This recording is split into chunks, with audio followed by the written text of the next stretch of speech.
আগামী জাতীয় সংসদ নির্বাচন বাংলাদেশের ইতিহাসের অন্যতম কঠিন পরীক্ষার নির্বাচন হবে বলে মনে করেন বিএনপির ভারপ্রাপ্ত চেয়ারম্যান তারেক রহমান। এজন্য দলীয় নেতাকর্মীদের সব প্রশ্নের ঊর্ধ্বে থেকে ঐক্যবদ্ধভাবে কাজ করার আহ্বান জানিয়েছেন তিনি। নেতাকর্মীদের সাথে ভার্চুয়াল মতবিনিময় সভায় এসব কথা বলেন তারেক রহমান। বিস্তারিত জানাচ্ছেন স্বপন আহমেদ।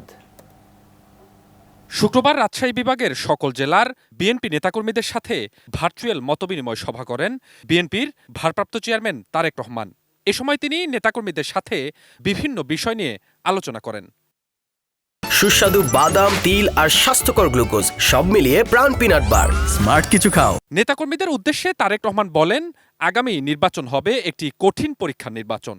নির্বাচনের ফলাফলের জন্য বিএনপির সবসময়ই জনসমর্থনের উপর নির্ভরশীল। তাই বিএনপি ১৭ বছর ধরে জুলুম ও নির্যাতন সহ্য করে যেভাবে জনগণের আস্থা ধরে রেখেছে তার ধারাবাহিকতা রাখতে হবে বলেও বলেন তিনি।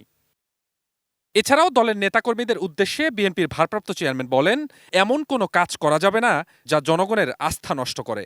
জনসম্পৃক্ত থেকে জনগণের আস্থা অর্জন ও তা অক্ষুণ্ণ রাখতে তৃণমূল নেতাকর্মীদের ঐক্যবদ্ধভাবে সব প্রশ্নের ঊর্ধ্বে থেকে কাজ করারও আহ্বান জানান তিনি।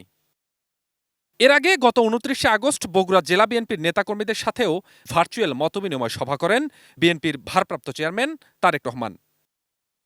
Swapan Ahmed, ATN news, Dhaka.